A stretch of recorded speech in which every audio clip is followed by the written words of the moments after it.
We got some people in. Some people not in. It's what? That's all right. It's fine. They're fine. Okay. Everyone. Where's Aubrey? Oh, there she is. We're going to stand with her. I'm going to introduce our next youth ambassador, who will be introducing our speaker. Please pay attention. No devices. This is going to be a good opportunity for you to hear from a legislator that, well, I'm going to let Aubrey, I'm not going to steal all of this time. So, will you please join me in welcoming our youth ambassador, Aubrey Jacobs. Come close and don't be nervous. Okay, so it's my honor to introduce Heather today. I've known Heather most of my life. I met her when I was 4 years old, and we were neighbors. She lived only a little bit down the street from me, so I've grown up with her. And she's always been very, very sweet and a good representative. So my first memory of Heather was when I was young, and we were going over to her house. The boys were my brothers, and they were going to butcher turkeys that day. And my dad wouldn't let me go because he said I was a girl and I shouldn't do that. But I finally got him to let me go. And Heather was out there helping me butcher the turkeys, and it was a lot of fun. So that's my first memory of Heather. So she's done a great job in the House of Representatives, and she's one of the very few that actually stands on principle. So she's done a really good job. So would you please join me in welcoming Representative Heather Scott? Thank you. Aubrey's great. If you haven't got to meet her yet, she's great. So I'm going to start like I always start. Who's a good prayer? Who's good at prayer? Which kid is good at prayer? You good at prayers? I need a prayer. You want to come up and say a prayer for us? We need to get started on the right foot. And that's the best way for me to get started. Do you want to come on up? Can you come on up? Oh, we got two prayers. You can both.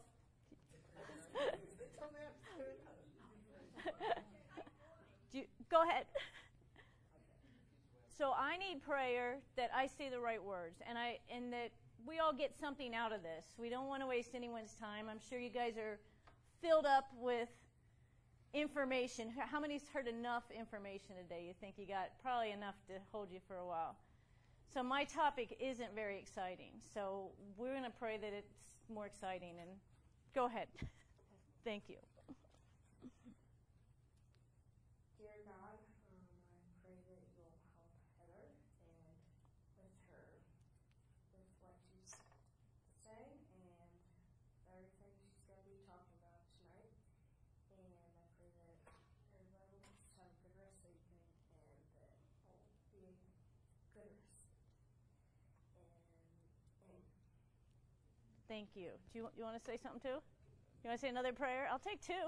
I'll never turn it down.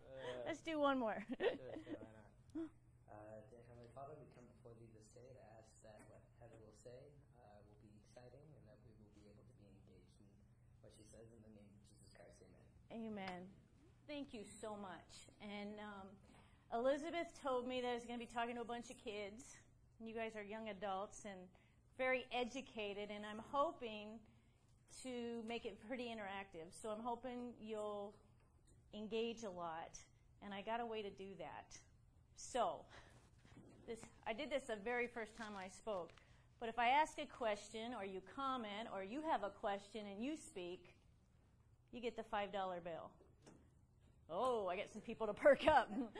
And so the first person that answers a question can come up and take the $5 bill, and then the next person, everyone that engages, they can come and take the $5 bill from the last person that had it. And whoever ends up with it, ends up with it. And maybe we'll even throw another $5 bill in if you're really, really engaged.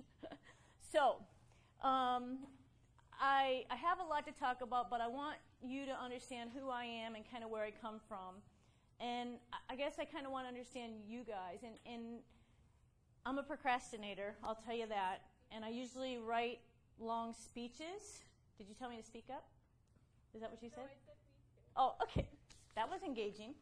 There you go. But I interrupted, so does that really count? Yeah, it does. You can interrupt. That's okay. So I'm kind of a procrastinator, and I usually write my speeches out down to the detail, and then my husband stands in the back, and if I get off what I'm supposed to say, he's going, no, So if it's off topic or if it's not making sense, feel free to just say, I don't understand. Okay? So we understand each other? Yes. Oh, lots of engagement. Okay, we'll wait till the next question for the money. Okay, so I first wanted to find out, how do you guys define success?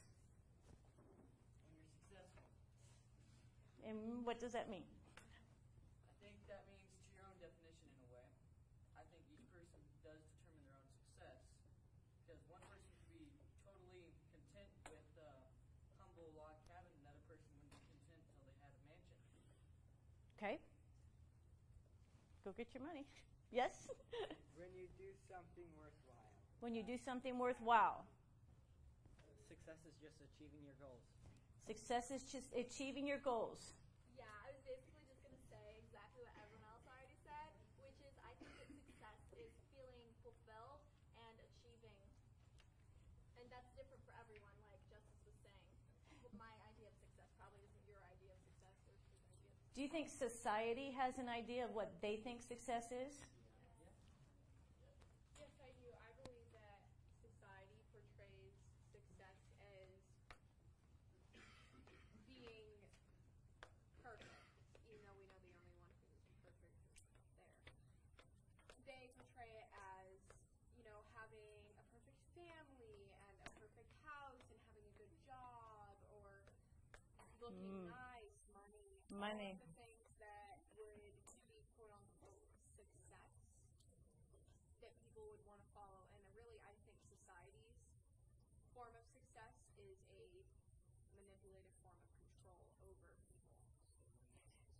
Do you think your parents define success for you the same way you define success for yourself? Yes. How many people think yes? We don't have that much money, but your parents, what they think is successful is what you think successful. And how many people think what you think is going to be successful, your parents are like, Okay. Just kind of curious, trying to find out where you guys are. How do you think God defines success? Making it back to heaven. That's making it back to heaven? Doing what he expects you to do and what you know is right. Doing what he expects you to do and knowing what's right. Being faithful and following his word. Being faithful, following his word. Doing what he needs you to do. Doing what he needs you to do. Trying to follow him. Trying to follow him. Just getting the most out of life. Getting the most out of life. Helping as many people as possible. And helping as many people as possible. Doing the right thing when you're supposed to and when you're not necessarily needed to. Doing the right thing when you're supposed to and not necessarily when you need to. Don't do anything stupid. Don't do anything stupid. Wow. I don't know. Sometimes I think he knows we're going to do stuff stupid, does he not? Sometimes. So kind of why I got you guys thinking this way is, what if God puts you in a job that he thinks is where he wants you, and it's maybe not where you think you want yourself? Is that success? Maybe not necessarily, but if we look at some things in the Bible, God has done things, for example, like when he's put things in place to get people to a next step so they think, why am I stuck here? Why am I here? When they don't realize this is God setting up a plan for me so that I can get to the next step. That you are right on. That's amazing. I'm going to call on some people that haven't been called on. So Maybe kind of in God's own time, because it's not, maybe if you're not happy at first, he has a plan for it, and you will eventually, if you do what he asks you to, you will eventually become happy. did you guys all hear that? If you do what he asks you, eventually you'll be happy, but you don't know maybe at the time. So if we're doing what he wants us to do, we might be successful in him because we're all trying to do what he says and follow him, and so it'll be a success to us if we follow him, even if it's not what we want to do. If we follow him and not what he wants to do. Everyone has a calling that God has given them. And once you realize it and what your calling is, or you work on that, if you're following the Lord, you will be happy. It will fulfill you. You will have joy. We're going to stop at that. She said, if you're following the Lord, you will be happy. So I kind of told you all of that and kind of got you thinking down that route so I could share more about who I am and where I came from so you can get to know me a little better. So I worked as a biologist with my husband for about 20 years. And it was the best job ever. It was like a vacation all the time. So we would travel all over the country, and I get to count frogs and snorkel streams and count fish. And then the people we worked for, they'd put us up in a hotel, and we'd go out to a nice dinner, and then we'd go out the next day and go kayaking and count fish and do all these studies, which is always what I thought I wanted to do. And I was pretty content, and life was pretty good, and I got paid really good. And it was like, this is awesome. Kind of selfish, but kind of awesome. Kind of successful, and it seemed successful. You know, people like, oh, what do you do? Oh, I'm a biologist, and I get to do this, and it just sounded like a fun, cool job, and it was really cool. But then at some point, I don't know why, I think I was kind of getting tired with where I was, and I prayed for new direction. And I warn people, be careful what you pray for. Because what I prayed for was new direction, and I prayed for God to use me. And that's scary, because I felt the calling that God told me to run for office. And guess what? Before I ran for office, I didn't even vote. I bet you guys know that everybody doesn't go to Washington, D.C. that's in government, right? I kind of thought, well, everybody in politics goes to Washington, D.C. When I started 5 years ago, I didn't understand anything about politics. You know how you guys are learning about jurisdictions of government? I didn't know what that is. I only learned that about 6 years ago. So you guys are so far advanced to where I was. But I did it and did what I believed I was called to do it, and I do what I do out of obedience to Him, and not for any other reason. And I guess it's important for me to let you know that, because people think you go into politics to seem powerful or seem important or make big decisions, or you want to get something done. But I'm doing it out of obedience. And so it's kind of a little different, because I'm just doing what I'm told. And then He put me in a swamp. So what if think of what if you're called to go work somewhere that you really don't want to work? What if you're called to go work in the outhouses or the toilet cleaning business for the next 50 years? And you really know that's what God's telling you to do. Are you going to feel like you're successful? How many people would, if you felt like God's telling you got to go do this, would you feel like that's successful? God would think if you're being obedient, you will be successful in God's eyes. And I think that's the number one important thing. And that's the important thing in politics, is to put Him first, and He's going to guide and direct your paths. And so the reason I tell you that is because after I ran for office, I happened to get elected. And that's kind of weird. Like the first time you ever do anything political, you run for a state office. And then you realize, oh, I have to move down to Boise for 3 months and make laws. And since I've been there, it's a challenge. It's a challenge to be principled. It's a challenge to stand on truth, and it's hard. But I do it because that's what we're called to do.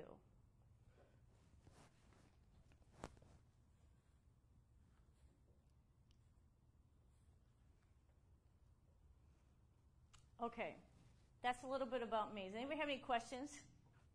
I know it's kind of deep, right? If you got a question, you'll get $5. I don't have a question. I have a statement. You have a comment? Okay. I was just thinking about, it's less about having a successful job and more about having success within the job you have. having success within the job you have. And it's amazing when you can come from somewhere where you have no experience in doing anything, and if it's where God wants you, and it's where He's placed you, you will have success. Yes. Where is the $5? Go grab it. You guys better see who has it now, so maybe we'll have to think of some questions. Or if you come up with a good question or something, you might want to wait till the end. Okay, so I'm supposed to talk about administrative rules and regulations. Now, that's kind of boring. What do you think? Does anybody know what that is? Repeat what you said. Go. That's a lame question, but following with the thing, you'll have to stand up and actually move around and get it. So, administrative rules and regulations. So, coming into the legislature, knowing all about frogs and fish and turtles or whatever, and you sit in the committee room, it's the first week, and I get all these agency peoples coming up in front of me in my committee. I'm in a committee, and there's just packets of all kinds of reading. How many people like to read? That's good. I don't like to read. And there's like a ton and a ton of reading. All these changes and edits, just like a teacher would go through a test that you do, and they mark everything up and cross things out. So, and you're new, you're brand new in the legislature, you really don't know what's going on, and you're like, well, what is this? And, well, these are administrative rules and regulations. Okay? So then they kept saying, well, they're negotiated rules and regulations. So the new person says, what are negotiated rules and regulations? Yes? Aren't there rules that they can change if they all agree to it? So say that again? Like the negotiated regulations, can't they be changed if everyone agrees or they get passed by someone? Okay, so I'm going to tell you what administrative rules and regulations are, and then we'll get into them a little bit. So administrative rules and regulations, who do you think? You think that legislators write law for the state, right? I mean, that seems like legislators, they write law. Well, what I didn't realize is the bureaucrats write law. Who knows what a bureaucrat is for $5? FBI, CIA, those are all bureaucrats. They're organizations that are set up by the government, but the government has little control over what they do. They're independent from the actual government. Okay, that's exactly right. Let's talk about who would some state bureaucrats be? Who would be a state bureaucrat? Christy? Fish and Game, Department of Agriculture, Health and Welfare, Parks and Rec. There's over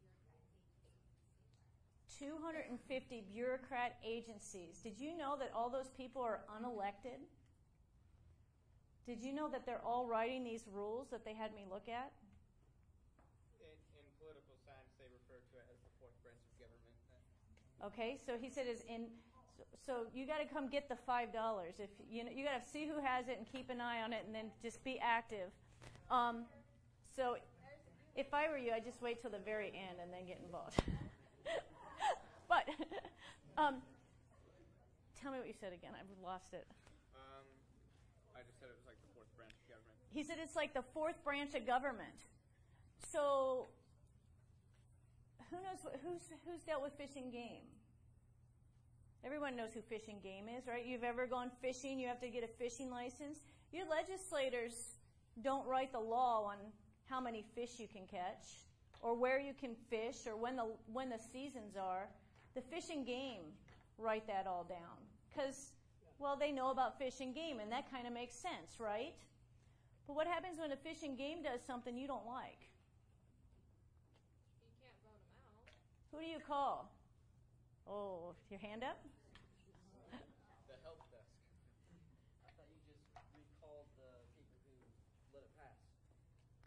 Okay, so I kind of backed up, but so if your Fish and Game says, you think of your favorite place to go fishing, okay, or hunting. How many people fish and hunt? Some. What if all of a sudden the fishing game said, we're closing this whole area, there'll be no more hunting and fishing for the next 20 years? Idahomans would kill it. Who are you going to call? Well, why would you call me? I didn't make that law. We don't know how to. Aren't you the one that has like the authority to change it? So how often is your state legislators in office? Or how often are they in session where they can actually make law? 3 months out of the year. So I'm January, February, and March. I'm down in Boise making laws. But this happens in April. April, Fish and Game says, that's it. No more fishing or hunting for 20 years. Who are you going to call? Wouldn't you call like local leaders like commissioners and stuff? So he would call his county commissioners. What would your county commissioners tell you? Not our jurisdiction. Yep. They're going to blame the state.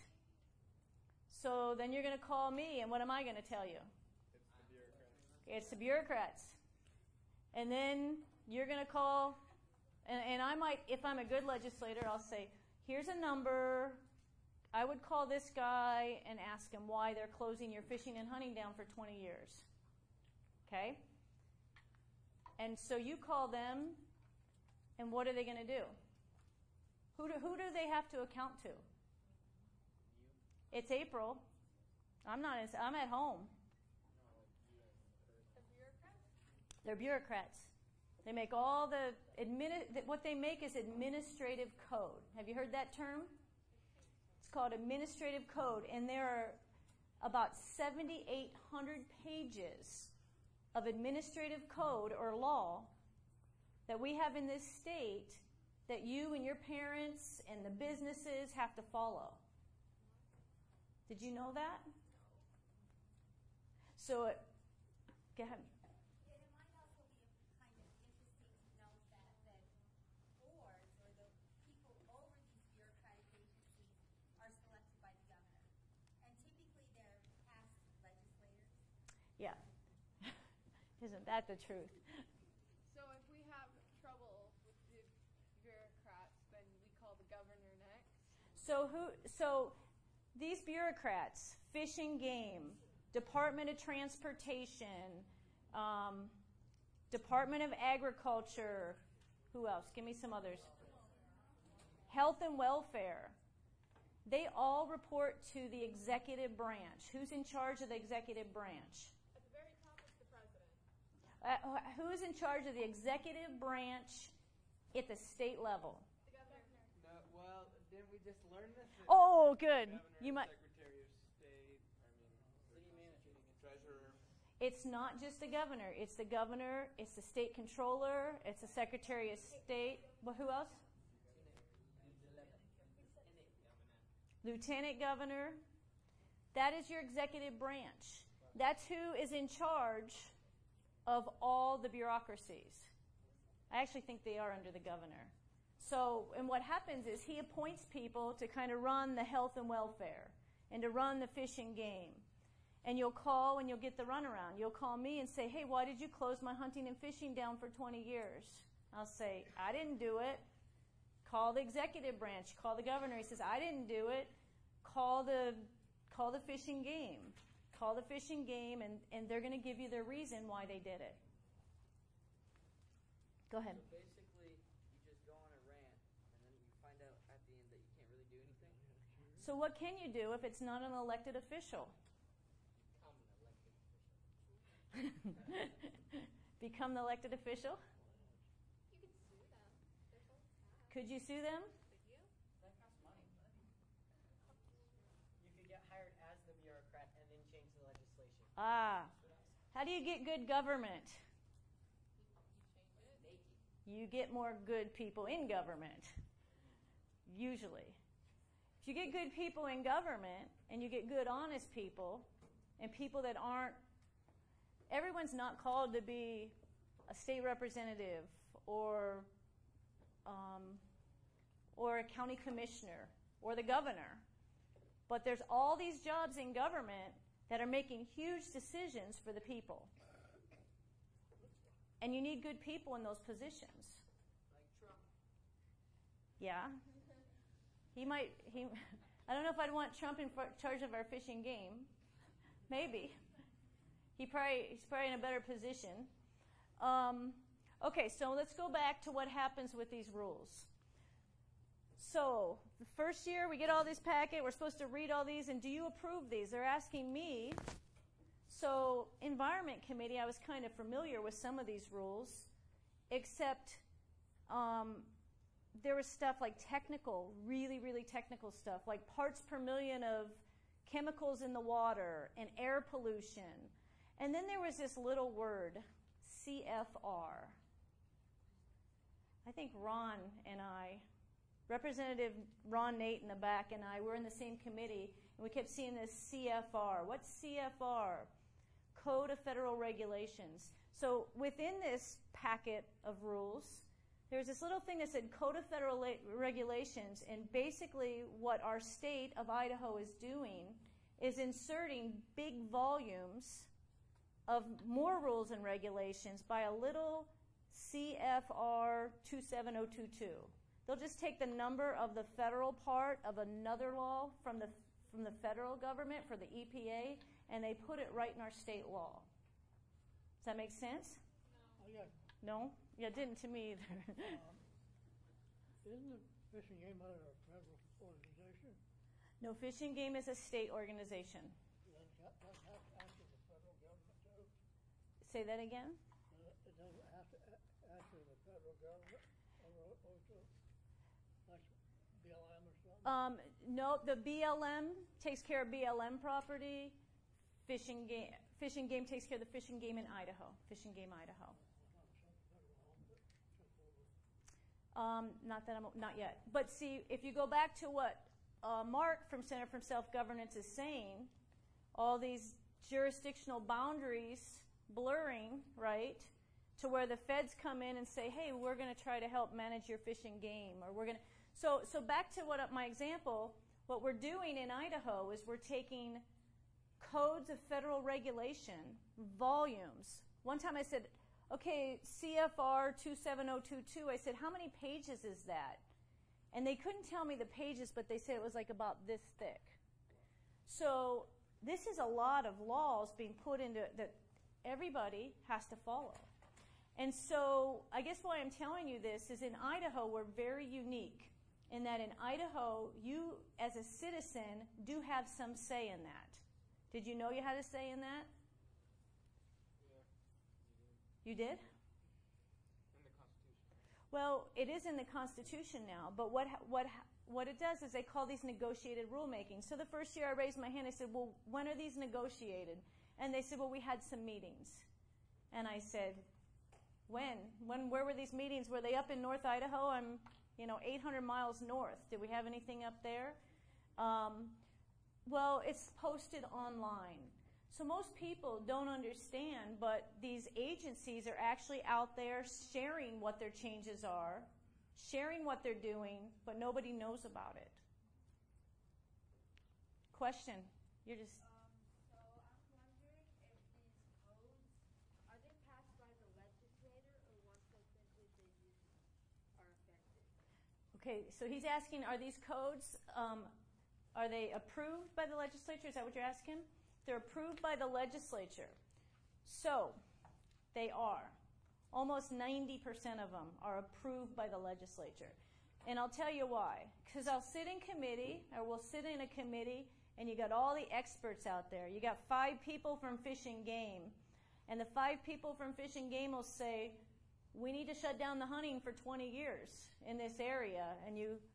Why? And they start giving you these reports and these technical things, and we've studied this, and we really need to do this. And who's the expert? Am I the expert? I represent the people. I know it's not what's best for the people, but who's the expert for the fish in that area? Probably the Fish and Game. So it's this struggle between these agencies and the representatives, because I guarantee when they shut down the fishing and hunting for 20 years, who's going to get blamed? Who are you going to blame? Your representative, because they allowed that to happen. Now, here's something even more complicated about it. Are you confused completely? Is anybody totally confused? Good. Okay. So I sit on 3 committees. I sit on Jude and Rules, which does the prisons and the criminal justice stuff. Environment and Energy, which does pollution and fish and stuff like that. And State Affairs, which deals with guns and abortion and issues of the state, like voting. What about the education rules? How many people are in public schools? 2. Are you guys doing Common Core? Yeah? I used to. So that Common Core didn't come from your legislators. It came through your bureaucrats in the state. So what they did was put that into the code, and then they get in front of the committee. Well, I don't sit on education committee, right? So I never hear about what's going on in the education committee because I'm paying attention to my committees. And are any of you guys, legislators, were any of you guys on education committee? Nobody, none of your Liberty legislators are on education committee. So what happens with a bad rule, administrative rule, Common Core put in through the education? Does it get through that committee? Because no Liberty people are there to fight it? Yeah, it did. So in 7th grade, we learned about the Constitution and how laws needed to pass through it as like a code to become the supreme law of the land. Do you guys do that with like state laws and stuff? Yeah, so state law have to be approved by both the House, the Senate, and then the governor has the option to veto it or sign it. But administrative rules are a little different. So it doesn't have to like go through the Constitution. So or like through approval. So that's where's the $5? Who's got it? Okay, good job. Good question. So I'm lost in your question. I'm blanking out. What'd you ask? So basically, I remember. it used to have to go like apply or follow all the precepts in the Constitution to become the. Okay, so when a law gets passed, it becomes law. When an administrative rule comes in front of a committee, let's just say the Senate does not like the Common Core indoctrination. I don't know what it's called. Curriculum. Common Core curriculum. Okay, so let's say the House just hates it. They say, no, we're not going to approve this. And this did happen. So the House rejects that rule. They say, nope, administrators, you're bad. We don't like this. You know what that administrator does? They come over to the Senate and bring that same Common Core rule over to the Senate and say, hey, Senate, here's a nice rule. Hey, what are you doing after work? Let's go out to dinner. They might say that. They might not. Anyway, that gets passed through the Senate, and once it gets passed through the Senate, it only needs one body to approve it, and it will have the full force of law.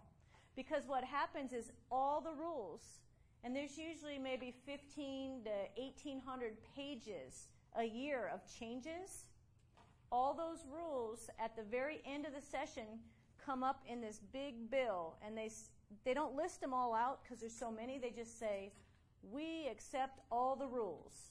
It's a literally all or nothing bill. So you either say, gosh, I really think this stuff's good, but we're going to close down fishing for 20 years. Should I vote no and nothing else that's good happens? And what happens is it passes every year, except last year. Question. Yes? Why does it only have to pass one house? It's still going to become law, right? It has the full force of law. They call it administrative code, so it has the full force of law. Is Hari Heath in here? No. Okay. He knows a little bit of the history. I was going to have him fill in some of the cards. But it has the full force of law. So the transportation stuff, how heavy your trailer can be to haul tractors, right? Or how far out the back you have to have a flag if you have stuff hanging out the back of your truck.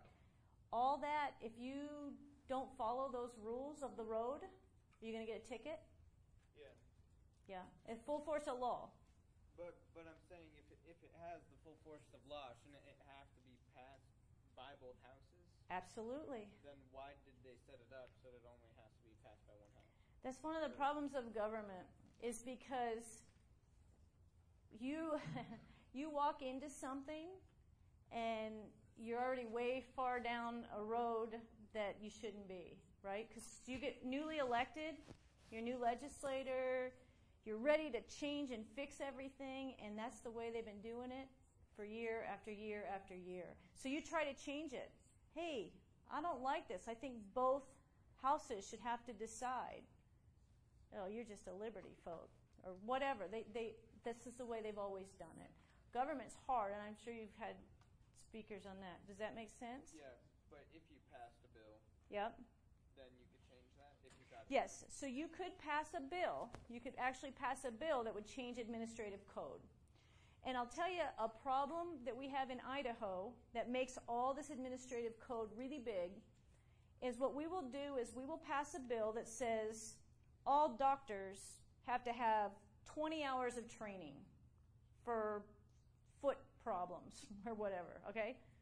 So the legislature will pass a bill like that, and then we say, and the Health and Welfare Department will describe what that looks like, that 20 hours of training looks like.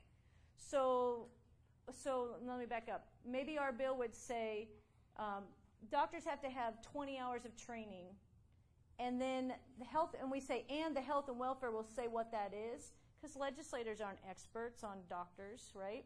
And then the Health and Welfare Department will say they need 5 hours of training on foot problems and 5 hours on eye problems, but that's what they do. They write those administrative. So the cleaner and the more detailed a legislator will write a bill, the harder it is for the administrators to describe it.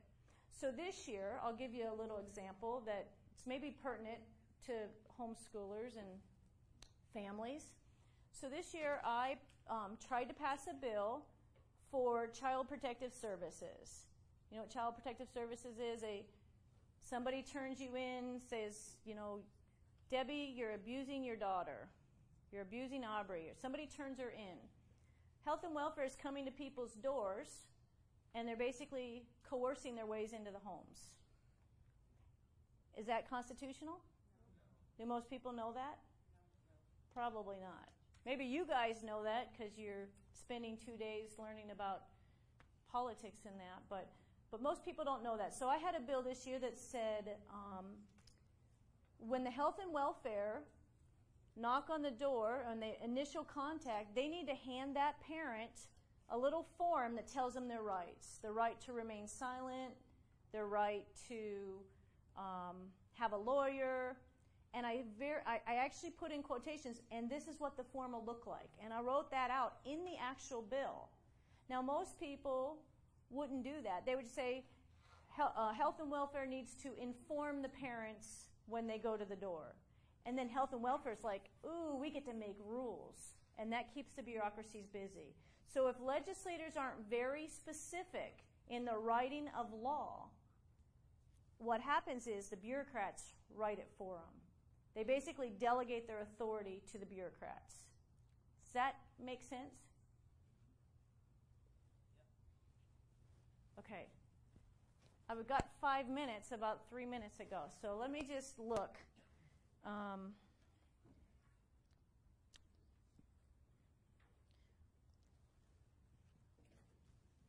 Since I didn't write anything, I don't have much to say. I guess I want to encourage you. Go ahead. You've had a question. If Health and Welfare coming to your door and barging their way into your house isn't constitutional, would you say that Fish and Game doing what they do isn't constitutional either? Just coming into your camp and saying, hey, or when you get to a checkpoint saying, hey, we want to look through the back of your truck. We don't have any reason to think that we should, and we don't have a warrant, but we're going to look through the back of your truck anyway. Did somebody set you up with that question? No. Okay. That's a bill I actually got passed this year. Do you that said, constitutional? It is not constitutional. They cannot do warrantless searches, and I did a bill to remove it out of the law because the law actually said they can search with or without a warrant, and that passed this year. So that was success, but you sure that wasn't a plan? Okay. Representative Scott? Yes. I just wanted to add, because we made this from your bill, right? Yep. We have this back on the back table. If anybody wants this is Protect Your Rights When CPS Knocks. It's good. And this is kind of a list of what to do or not do or what to say or not say. So it's right back there on that back table if you want it.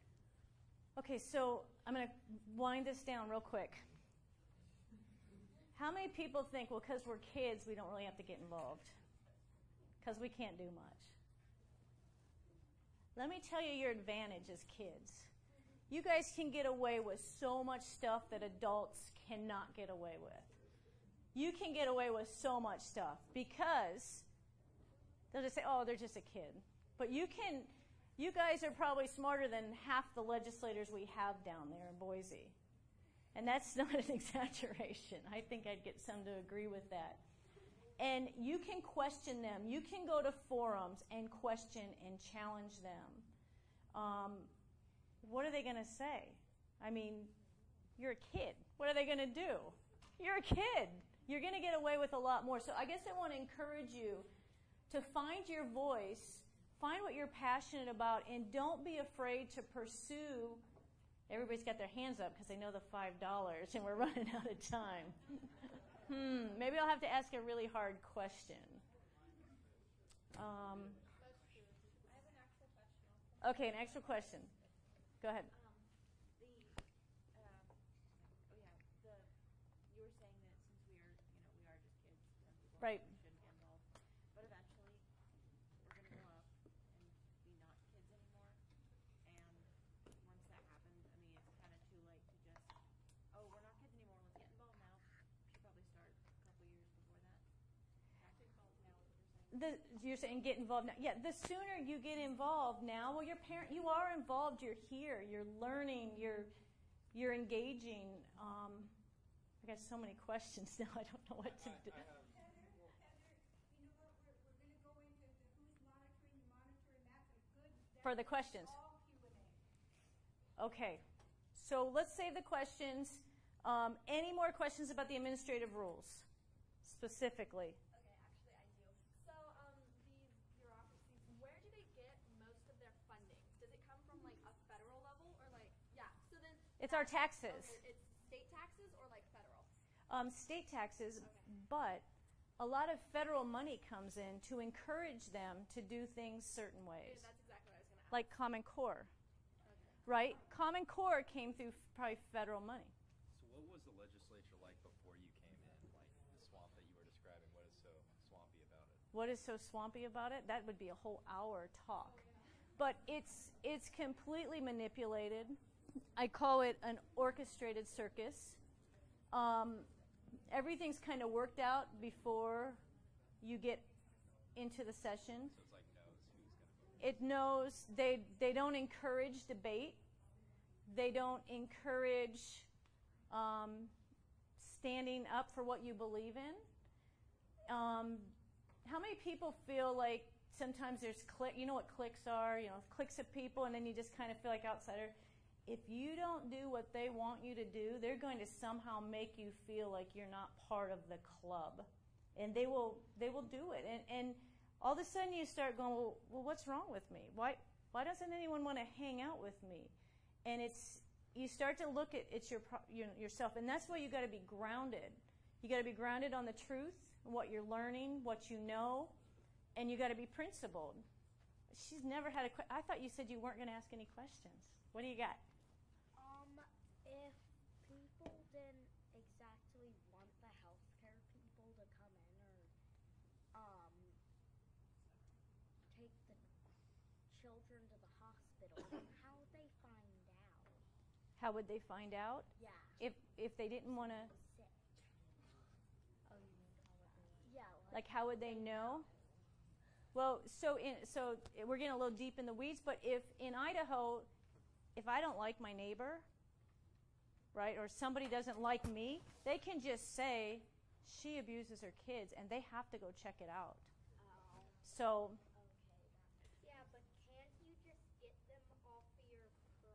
Bingo. You got it. You know you're right. Oh, there's so many questions now. We got to wait. We got to do the thing because I'm getting the... Any more administrative question? Yeah, go ahead. Well, no, you had too many questions. We need someone else. Whoever has not had any other questions. Who hasn't asked any questions? Go ahead. Do you get to select the committees you get into? No. The committees are selected by the Speaker of the House, who strategically puts people on committees in a strategic way. You ask a question. Who hasn't asked a question? 2 more and then we're done. Is there a certain place that you have to go to do all this? in the committee? Yeah. So he asks if there's a certain place you have to go. So have you been to the Capitol yet? No. I think you're going to go on a field trip to the Capitol. It's like this big fancy building with a lot of offices, and you're going to go there, I think, on a trip tomorrow maybe. And then that's where we have to go for 3 months to work. It's like that's where it is, the Capitol. Okay, anyone with no questions? We kind of got to cut it out. So thank you for listening. We can go really deep into rules, but hopefully you got a better idea what administrative rules are. There is a process to it. Get engaged with them. And any parents that want to get on a newsletter, I kind of keep people informed on the rules. Come see me and let me get your email, or I can leave a card in the back. Thank you. Who ended up, sorry.